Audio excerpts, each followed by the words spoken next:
हाँ जी, so last lecture तक हम टिश्यू सिस्टम की बात भी कर चुके थे, जहाँ हमने एपिडर्मल टिश्यू सिस्टम और वस्कुलर टिश्यू सिस्टम को लुक आफ्टर कर लिया था।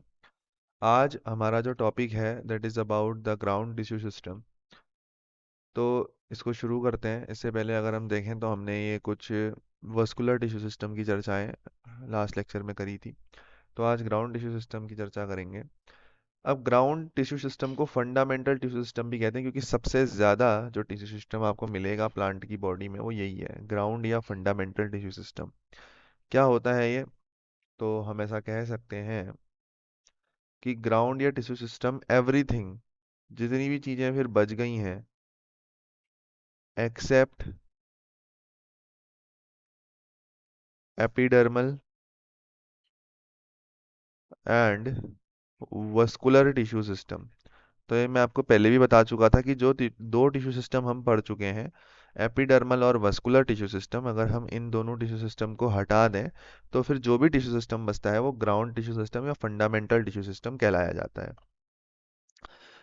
है ना? क्योंकि ये दोनों थोड़ा अलग काम करते हैं। एपिडर्मल का अलग काम है, वस्कुलर का अलग काम है कि ट्रांसपोर्ट में ये हेल्प करेगा। तो इनको, इस एपिडर्मल और वस्कुलर को हमने अलग ट्रीट कर लिया। बट अब ग्राउंड या फंडामेंटल टिश्यू सिस्टम बचा, क्योंकि अब कोई बहुत ज़्यादा स्पेशल चीज़ की हम चर्चा नहीं करेंगे। तो ग्राउंड एंड फंडामेंटल की ही चर्चा करनी है। तो अब एक सिंपल सा ये सिस्टम बच गया है। अच्छा, ग्राउंड या फंडामेंटल टिश्यू सिस्टम किन किन चीज़ों में देखना पड़ेगा फिर सर हमें? जो फंडामेंटल पार्ट है प्लांट के, यानी कि सबसे पहले तो हम रूट में इसको देखेंगे, फिर हम स्टेम में इसको देखेंगे, और फिर हम इसको लीफ में चर्चा करेंगे। अच्छा, अरेंजमेंट आप मुझे बता देना ज़रा, रूट स्टेम और लीफ मैंने लिख तो दिया यहाँ पर, बट काफ़ी आसान है ये बताना भी, क्योंकि हम पहले इसकी चर्चा कर चुके हैं कि रूट में कैसा अरेंजमेंट है, स्टेम में कैसा अरेंजमेंट है और लीफ में कैसा अरेंजमेंट है। किसके अरेंजमेंट की मैं बात कर रहा हूँ? मैं बात कर रहा हूँ जाइलम एंड फ्लोएम के अरेंजमेंट की। सो आर फॉर रूट में हम चर्चा कर चुके थे कि रेडियल अरेंजमेंट होता है। आर फॉर रूट यानी कि आर फॉर रेडियल अरेंजमेंट होगा, यानी कि जाइलम जाइलम एक एक्सिस में, फ्लोएम फ्लोएम एक एक्सिस में। बाकी बचे हुए दोनों स्टेम्स में एंड लीफ में कॉन्जॉइंट अरेंजमेंट रहेगा, यानी कि जाइलम फ्लोएम एक दूसरे से चिपके हुए रहेंगे और वो आमने सामने पे अरेंज रहेंगे। ये हम चर्चा कर चुके थे। तो यहाँ पर हम उसका जो है हेल्प लेने वाले हैं। बट उससे पहले आपको कुछ चीज़ें समझ में आनी चाहिए कि जब हम रूट की बात करेंगे, जब हम रूट की बात करेंगे तो रूट में आप क्या देखोगे? रूट में आप क्या देखोगे कि प्रोटोजाइलम जो है वो बाहर की तरफ है और मेटाजाइलम अंदर की तरफ है। अभी आपको बताया नहीं है कि ये टर्म्स क्या हैं, तो अभी उनको समझाएंगे। रूट में आउटर साइड, आउटर साइड को हम क्या बोलते हैं? जनरली पेरीफेरी बोलते हैं। तो रूट में आउटर साइड यानी कि पेरीफेरी की तरफ, तो आप ऐसा रिलेट करो कि पी फॉर पेरीफेरी क्या होगा? प्रोटोजाइलम होगा। प्रोटोजाइलम फर्स्ट फॉर्म्ड जाइलम को कहते हैं। अभी लिख लेंगे हम इसको। और बाकी दोनों में अगर आप देखो, स्टेम में भी और लीफ में भी, तो ये मेटाजाइलम होता है पेरीफेरा की तरफ, है ना? पेरीफेरी की तरफ मेटाजाइलम मिलेगा आपको। तो अब समझ लेते हैं ये प्रोटोजाइलम क्या है और ये मेटाजाइलम क्या है।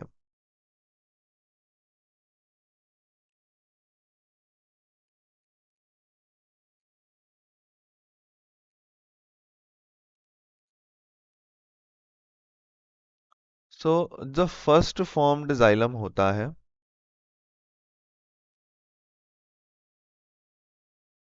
The first formed xylem is called protoxylem. जो जाइलम पहले बन गया उसको प्रोटो कहेंगे। प्रोटो मतलब प्रिमिटिव ही होता है, और जाइलम यानी कि जो पहले बन गया।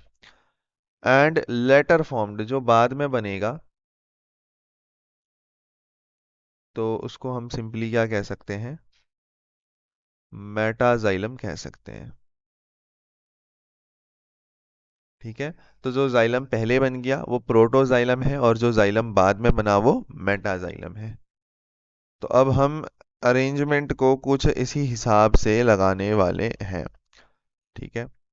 तो सबसे पहले अगर मैं रूट बनाऊं, आप समझना आप बात को, तो हमें अब रूट स्टेम लीफ तीनों अलग अलग पढ़नी है। तो अब हमें अरेंजमेंट देखना है कि कौन सा टिश्यूज में अरेंज कैसे है।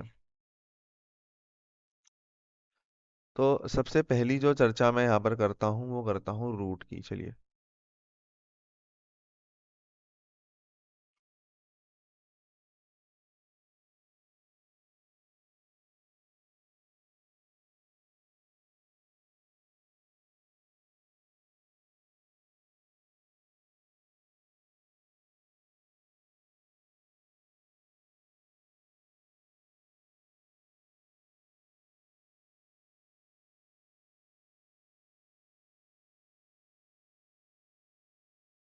तो हम अब चर्चा कर लेते हैं सबसे पहले रूट की, कि रूट का सिस्टम क्या रहने वाला है।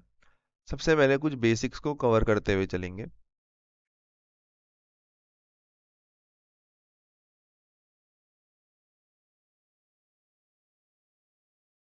देखिए,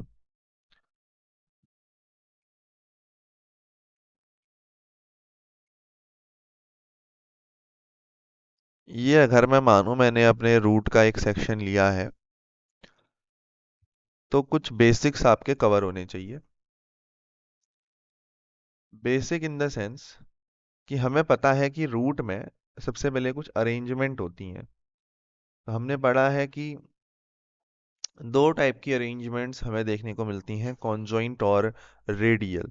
तो आर फॉर रूट में आर फॉर रेडियल अरेंजमेंट देखने को मिलती है। रेडियल अरेंजमेंट अगर हम रिवाइज करना चाहें तो यहाँ से इजीली कर सकते हैं। यानी कि जाइलम जाइलम एक एक्सिस में है, फ्लोएम फ्लोएम एक एक्सिस में है। ये रेडियल अरेंजमेंट है। ये रेडियल अरेंजमेंट है, एक रेडियस में है। कौन? एक जैसे एक रेडियस में है। फ्लोएम फ्लोएम एक रेडियस में, जाइलम जाइलम एक रेडियस में। कॉन्जॉइंट मतलब ऐसे चिपके हुए हैं, तो इसको कॉन्जॉइंट कहते हैं। तो ये कवर्ड है हमारा। ठीक है। बहुत बढ़िया। और भी कुछ अरेंजमेंट्स हम यहाँ से पढ़ सकते हैं क्या?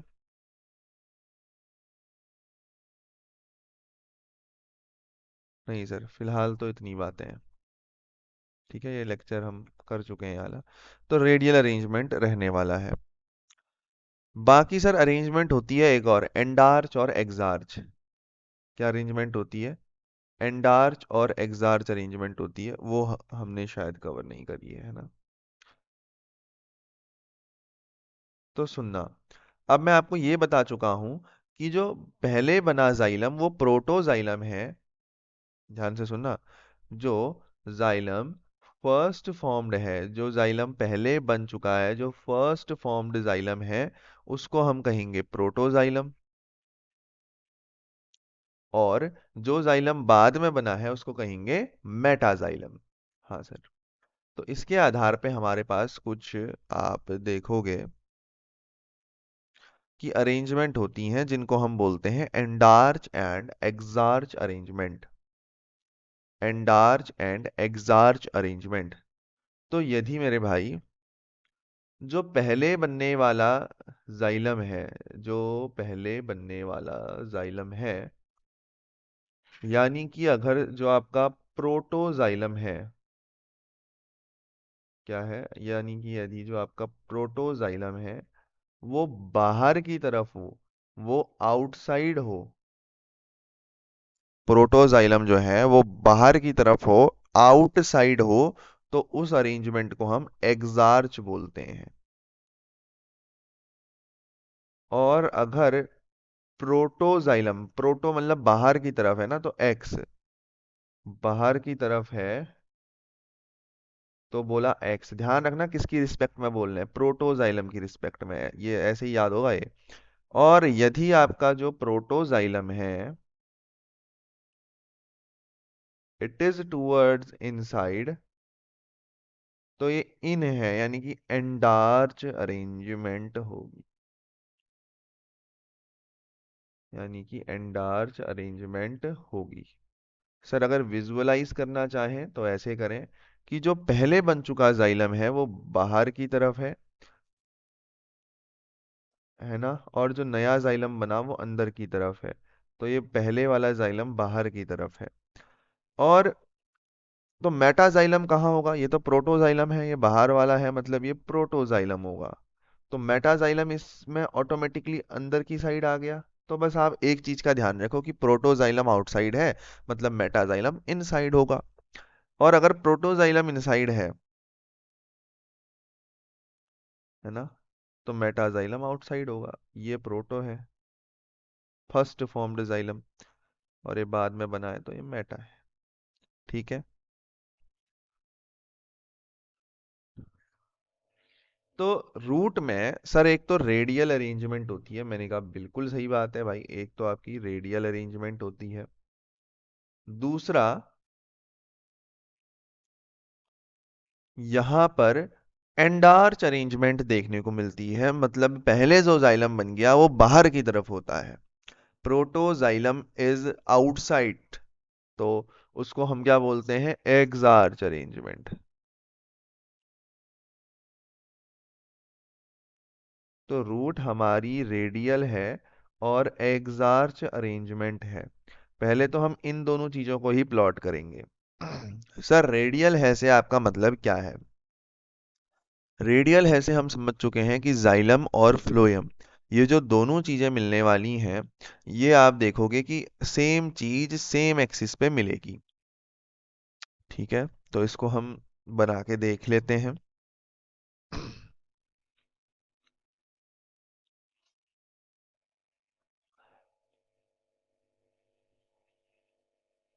सबसे पहले तो देखो, आपका जो ये जो सेंटर में होल होता है इसको पिथ बोलते हैं। हर टिश्यू का ऐसा ही होगा, तो हमने एक टिश्यू की यहाँ पर चर्चा कर रहे हैं। ये सेंटर का होल है, इसको पिथ बोलते हैं।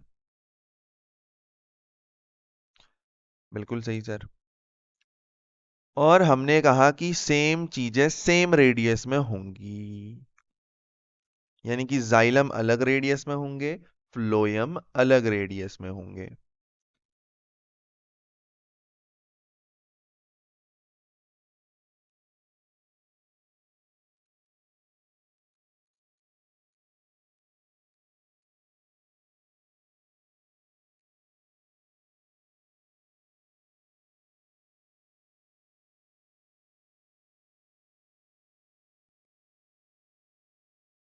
2 मिनट देना भाई।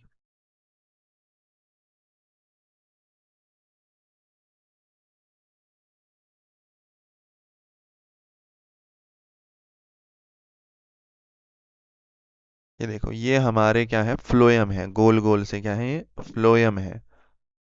तो क्या ये सेम रेडियस में है? मतलब मैं रेडियल अरेंजमेंट बनाना चाह रहा हूँ, आप समझ रहे हो बात को? ये देखो, ये मेरे फ्लोएम है, ये क्या है? मेरे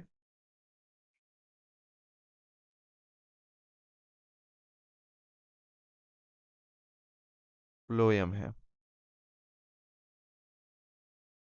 सो मेंशन भी कर लेते हैं, ये क्या है? मेरे फ्लोएम है।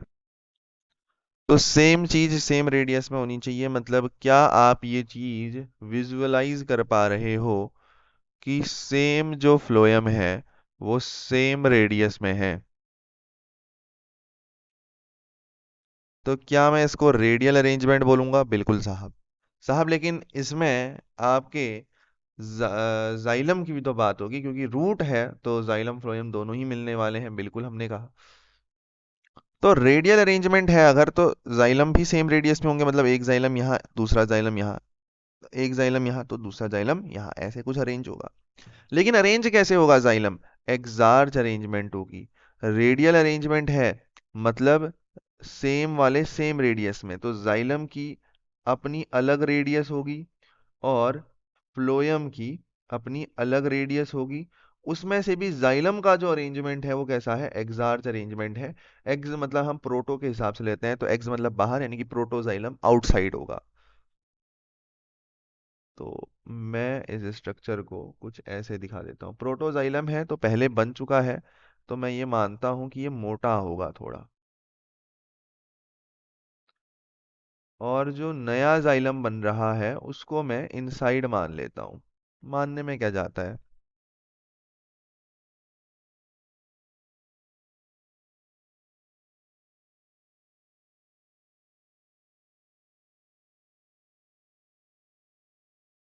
ये देखिए, अगर आप ध्यान से इस स्ट्रक्चर को देखोगे,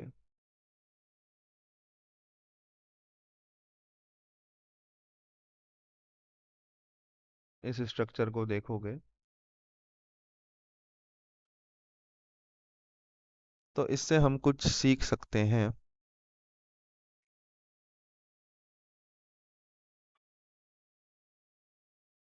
एक मिनट, एक मिनट। चलिए पहले इसको हम साइड में कर लेते हैं ना। सुनना, बड़े ध्यान से सुनना। ये जो अरेंजमेंट है इसको हम डिटेल में अभी समझेंगे क्या कहना चाह रहा है। बट उससे पहले हम जाइलम की पोजीशन फिक्स कर दें, तो एक जाइलम यहाँ पे रहेगा। बिल्कुल सर। अच्छा, ये मिक्स हो जा रहे हैं मेरे ख्याल से ना।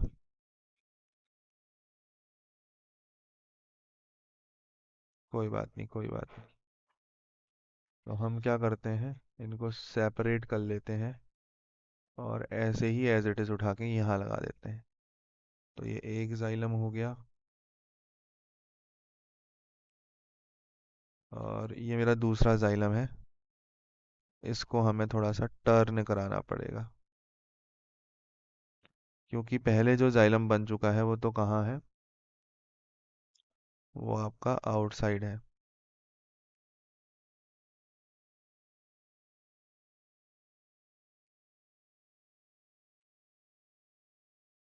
एनाटॉमी में जितने क्लियर आप डायग्राम रखोगे उतना मज़ा पढ़ने में आने वाला है।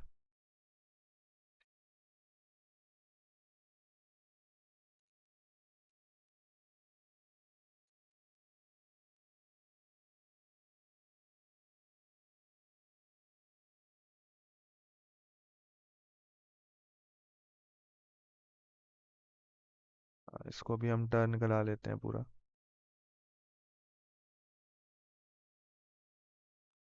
तो अब देखो, जाइल फ्लोएम फ्लोएम एक एक्सिस में है साहब, फ्लोएम फ्लोएम एक एक्सिस में है। और जाइलम जाइलम, मैं इसको लाइन से रिप्रेजेंट कर देता हूँ। जाइलम जाइलम, ये देखो, जाइलम जाइलम एक एक्सिस में है। तो क्या हमने इस अरेंजमेंट को रेडियल नहीं कहना चाहिए? क्या हमने इस अरेंजमेंट को रेडियल नहीं कहना चाहिए कि जाइलम जो है उसकी एक्सिस ये है, फ्लोएम जो है उसकी एक्सिस सेपरेटली ये है? बिल्कुल सर, ये रेडियल अरेंजमेंट है। और मेरे भाई, अगर एग्जार्च अरेंजमेंट की चर्चा करेंगे, अगर एग्जार्च अरेंजमेंट की हम चर्चा करेंगे,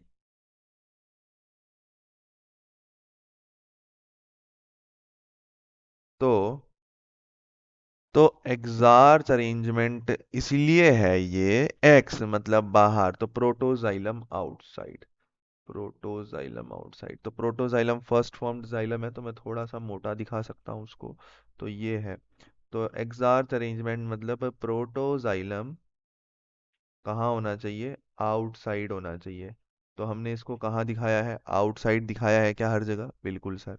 छोटा नया फॉर्म्ड जाइलम है, मेटाजाइलम कहाँ होना चाहिए, इनसाइड होना चाहिए। क्या आपको इतनी चीजें क्लियर है? तब बताओ, आगे बढ़ेंगे। तब बताओ मेरे भाई, तब आगे बढ़ेंगे। बिल्कुल सर, ये हमें क्लियर है। बिल्कुल सर, ये हमें क्लियर है।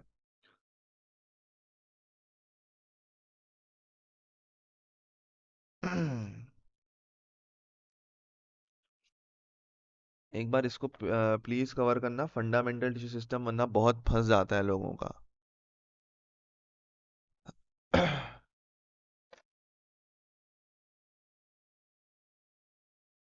एनसीईआरटी को भी साथ में लेके चलना, है ना? तब मजा आएगा आपको पढ़ने में।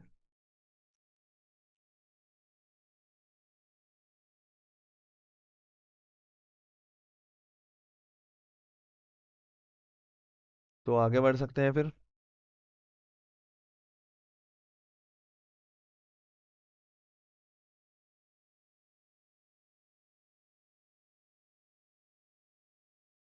अब प्रॉपर स्ट्रक्चर या शेप की बात करते हैं, कैसा होने वाला है। भाई जरा ध्यान से देखना, जो स्ट्रक्चर मैंने अभी बनाया है, इस स्ट्रक्चर से क्या आप ये समझ पा रहे हो कि ये जो रूट है ये मोनोकॉट की होगी? क्यों सर? कैम्बियम प्रेजेंट नहीं है। डाइकॉट की रूट को तो मोटा होना पड़ेगा, तो उसमें कैम्बियम प्रेजेंट होगा। और मेरे भाई कैम्बियम को लाने के लिए उनके पास कंजक्टिव टिश्यू होते हैं। क्या होते हैं? Conjunctive tissue. तो यदि मैं दिखाना चाहूँ तो कंजक्टिव टिश्यू आपके कुछ बीच बीच में पड़े हुए मिलेंगे, यानी कि कुछ इस प्रकार से कुछ टिश्यूज होंगे जो बीच बीच में मिल सकते हैं, है ना, बीच बीच में मिल सकते हैं। इन टिश्यूज का नाम क्या है? कंजक्टिव टिश्यू है।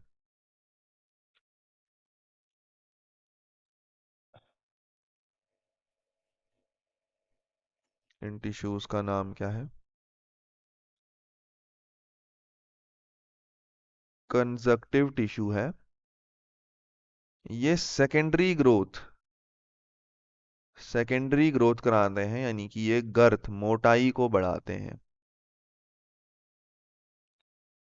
तो कंजक्टिव टिश्यू क्या मोनोकॉट में मिलेंगे?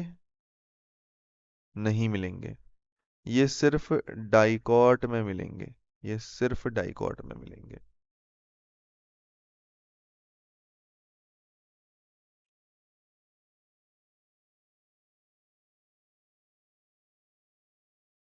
इतनी बातों को हम क्लियर रखेंगे तो बढ़िया है।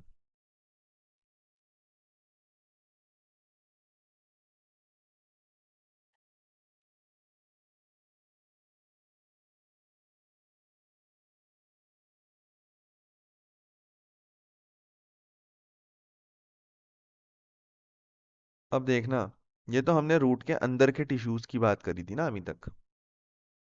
बट एक्चुअली में तो बच्चों ऐसा होगा नहीं। रूट के बाहर पे भी तो कोई टिश्यू की कवरिंग होगी, जिसको क्या कहेंगे? एपिडर्मिस। अरे भाई एपिडर्मिस तो हम पढ़ चुके हैं। क्या रूट को कवर नहीं कर रही होगी? क्या एपिडर्मिस कर रही होगी ना। लेकिन आप उसको कंसिडर नहीं करोगे, क्योंकि एपिडर्मल टिश्यू सिस्टम अलग है। हम उस टिश्यू की बात नहीं करेंगे, बट दिखाएंगे तो सही कि ये कवर है किसी चीज से। तो बिल्कुल वो चीज हमें यहाँ पर दिखानी पड़ेगी कि रूट किससे कवर है? एपिडर्मिस से कवर्ड है।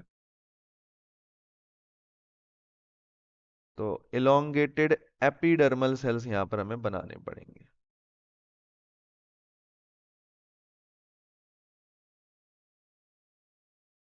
क्या इन सेल्स में वैक्यूल होगी? अब आप मुझे बता सकते हो। बिल्कुल सर होगी। क्योंकि ये एपिडर्मल सेल्स हैं, बड़े किनारे में होते हैं, भूख लग जाती है इनको। और अगर इनके पास वैक्यूल ना हो तो इन तक खाना पहुंच ही ना पाए। खाना इन तक पहुंचने से पहले ही क्या हो जाए? विलुप्त तो हो जाए, अगर ये वैक्यूलाइजेशन ना करें।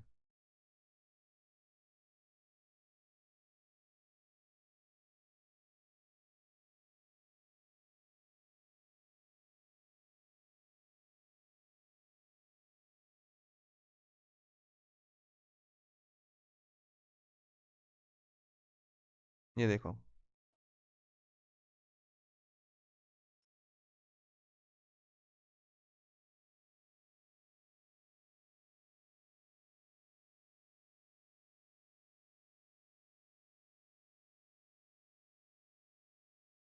है ना, कुछ हम कवरिंग भी बना देते हैं एपिडर्मल सेल्स की। किससे कवर होते हैं सर? ये क्यूटिकल की एक लेयर से हो सकते हैं क्या? बिल्कुल सर, हो तो सकते हैं। क्या होंगे यहाँ पर? सोचो। क्या इनमें एक वैक्सी कवरिंग क्यूटिकल मिलेगी? क्या जरूरत है सर रूट को वैक्सी कवरिंग की? स्टेम में तो वाटर लॉस होता है, तब जरूरत पड़ती है। रूट के सेल को क्या जरूरत है वैक्सी कवरिंग की? तो नहीं मिलेगी। रूट से क्या लॉस हो रहा है भाई? स्टेम में तो ट्रांसपायरेशन होगा, वाटर लॉस होगा, है ना, और चीजों का लॉस है उसके। तो वो तभी कवरिंग बना रहा है। क्या जरूरत है? Is there really any need? जब नीड होगी तभी तो चीज बनेगी। भाई जब जरूरत होती है तभी पढ़ते हो ना एग्जाम से पहले, वही बात है। तो रूट में क्या प्रेजेंट होंगे फिर? रूट हेयर्स भी प्रेजेंट होंगे।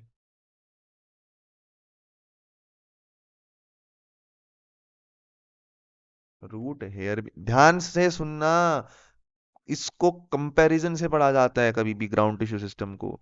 तो रूट्स में क्या मिलेंगे सर, इस प्रकार के कुछ रूट्स हेयर्स मिलेंगे, और रूट हेयर डाइकॉट में ज्यादा होंगे इन कंपैरिजन टू मोनोकॉट। तो कंपैरिजन के लिए आंखें खुली रखना यहाँ सदैव। और अगर आप देखो सर अंदर की साइड, तो अंदर की साइड ना कुछ सेल्स मिलेंगे इस प्रकार के गोल मटोल से, जिस इन सेल की एक लेयर होगी जिसको हम बोलते हैं कॉर्टेक्स।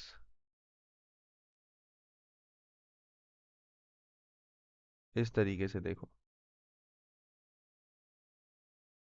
ये देखो, इस तरीके से एक लेयर ऑफ सेल इन इस एपिडर्मिस के अंदर फिर हमें मिलने वाली है, जिसको हम बहुत प्यार से क्या कहेंगे, कॉर्टेक्स कहेंगे। फिर ये लेयर धीरे धीरे छोटी भी होती जाएगी, है ना। अभी बड़ी है, फिर छोटी हुई, और फिर और छोटी हो गई।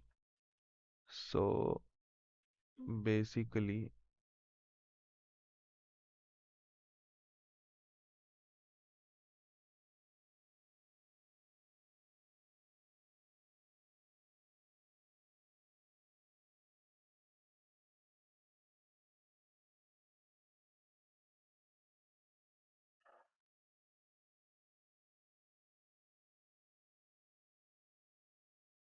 इस तरीके से एक लेयर होगी,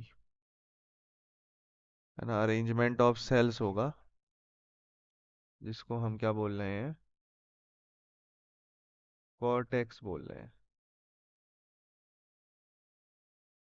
आप देखो कुछ चीजें दोनों रूट में कॉमन होंगी।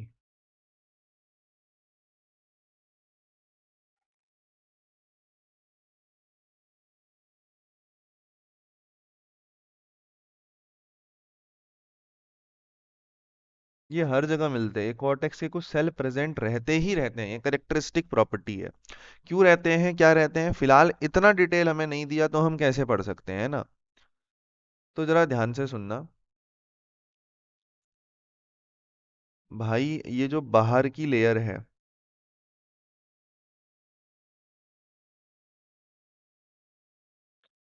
इसको बोलते हैं एपिडर्मिस। क्या बोलते हैं, एपिडर्मिस। हर चीज क्लियर रखना वरना फिर बहुत कंफ्यूजन है इस चैप्टर में। एपी मतलब हो जाएगा आउटर, और डर्मिस मतलब हो जाएगा लेयर कवरिंग एक्सेट्रा। तो आउटर कवरिंग है एपिडर्मिस बोलते हैं। एपिडर्मिस को in case of root, root की एपिडर्मिस को स्पेशली हम एपीब्लेमा कह देते हैं। क्या बोल देते हैं, एपीब्लेमा। रूट की एपिडर्मिस को बस एक एक डिफरेंशिएट करने के लिए कि एपिडर्मिस तो सबके पास है, रूट के पास है, तो एक स्पेशल नाम दे दिया एपीब्लेमा। ठीक है। फिर ये जो रीजन है, ये इसको बोलते हैं कॉर्टेक्स। इस रीजन को क्या बोलते हैं, कॉर्टेक्स बोलते हैं। इस रीजन को कॉर्टेक्स बोलते हैं। सर कॉर्टेक्स के सेल्स प्रेजेंट है, मैंने कहा बिल्कुल सही पकड़ा आपने।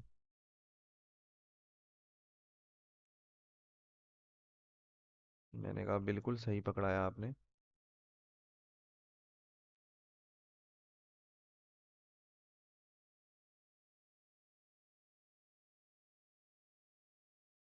कॉर्टेक्स के सेल्स प्रेजेंट है। तो कॉर्टेक्स ने ना इस पूरी की पूरी रूट को घेर के रखा है, सिर्फ एक ही सेल को नहीं। इस प्रकार कॉर्टेक्स के जो सेल हैं, ये सिर्फ रूट को ही नहीं, रूट के अंदर जितने भी टिश्यूज हैं उन सबको घेर के रखा हुआ है।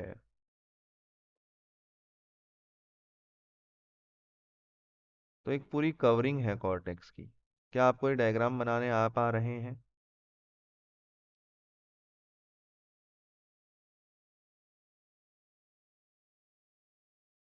ठीक है।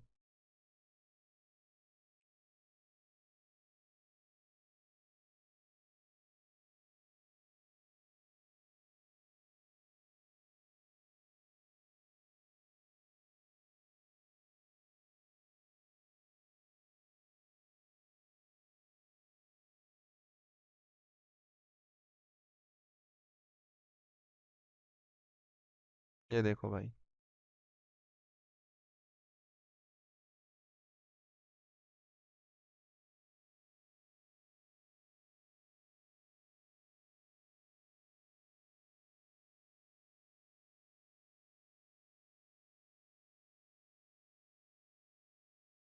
कुछ इस प्रकार से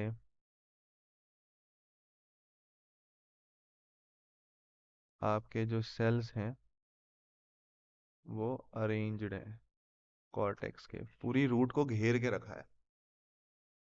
क्लियर है बातें? बिल्कुल सर। इसको थोड़ा सा हम और रिप्रेजेंट करते हैं, यहाँ यहाँ ये देखो, पूरा रूट को सराउंड किसने कर रखा है? कॉर्टेक्स ने। पूरी की पूरी रूट को सराउंड किसने कर रखा है? कॉर्टेक्स ने। तो सबसे पहले तो सर एक आउटर कवरिंग है, जिसको हम एपिडर्मिस और रूट के केस में स्पेशली एपिब्लेमा बोल रहे हैं। फिर कॉर्टेक्स का रीजन आता है, जो उसने सराउंड करके रखा है प्रोटेक्टिव तरीके से। ये भाई एक अलग सिस्टम हुआ, अब आप समझो ना बात को। एपिडर्मिस का एपिडर्मल सिस्टम तो अलग सिस्टम है, हमारा ये सिस्टम अलग ही सिस्टम है। एपिडर्मल सिस्टम तो हमने अलग पढ़ दिया, अब हमें फंडामेंटल सिस्टम पढ़ना है। तो ये सिस्टम जो था एक अलग सिस्टम था, तो अब हम जो शुरू कर रहे हैं ये एक अलग सिस्टम है भाई। ये एक अलग सिस्टम है, मतलब मतलब ये कि जैसे उस सिस्टम में की आउटर लेयर को एपिडर्मिस बोला, तो अब आप इस सिस्टम को अलग से ट्रीट करो और इसकी आउटर लेयर भी एक प्रेजेंट होगी, जिसको हम इसके रिस्पेक्ट में तो एपिडर्मिस ही बोलेंगे। हाँ सर, एपिडर्मिस ही बोलेंगे। लेकिन एक एक कवरिंग आपको दिख रही होगी यहाँ पर, इस ब्लैक ब्लैक कलर की मैंने बना दी है। तो इस कवरिंग को अगर आप ध्यान से देखो, तो ये अब यहाँ से हम अलग तरीके से चैप्टर को लेके चलेंगे। ये अलग सिस्टम हमारा चल रहा है, ये इसकी कवरिंग है यानी कि डर्मिस है। अब एपिडर्मिस तो आउटर वाली हो गई ना, ये इसमें आप समझ पा रहे हो इसकी आउटर कवरिंग हमने बनाई क्यों? क्योंकि ये अलग ही सिस्टम है।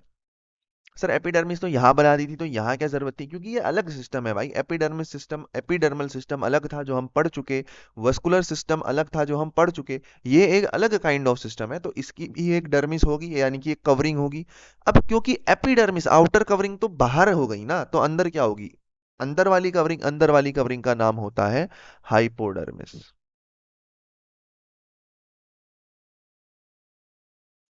और रूट की हाइपोडर्मिस को हाइपोडर्मिस ही बोलते हैं।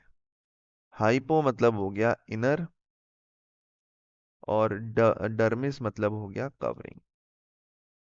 हाइपोडर्मिस। बताओ। बिल्कुल सर। अच्छा, हम कभी भी आप यहाँ डायग्राम बनाओगे ना, क्या पाओगे? कि यहाँ बीच में एक होल रहेगा, जिसको हम पिथ कहते हैं, तो इसको हम यहीं पर रिप्रेजेंट कर देते हैं फिर पिथ। ठीक है, खत्म, पिथ की कहानी इतनी है, पिथ।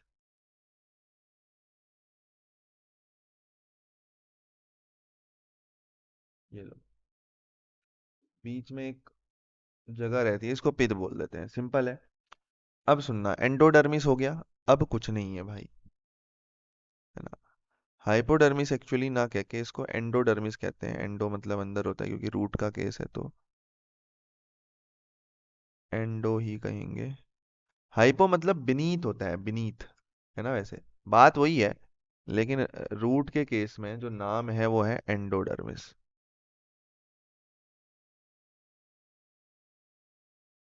एंडोडर्मिस। चलो क्लियर ही कर देते हैं यहाँ पर कंफ्यूजन।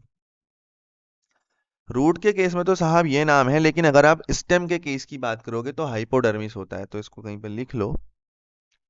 अगर आप मेरे से पढ़ रहे हो रूट, तो रूट के अंदर की लेयर को मैं कहूंगा एंडोडर्मिस। क्योंकि एंडो जो शब्द है इसका असल मतलब क्या है? अंदर, है ना, इनर। तो रूट के हम अंदर ही घुस रहे हैं कहीं ना कहीं। लेकिन अगर आप मेरे से स्टेम की चर्चा करो, किसकी चर्चा करो भाई? स्टेम।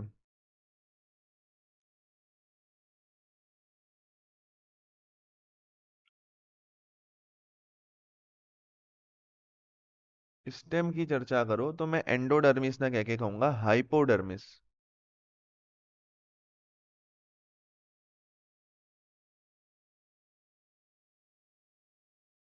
क्या कहूंगा? हाइपोडर्मिस। क्यों कहूंगा हाइपोडर्मिस?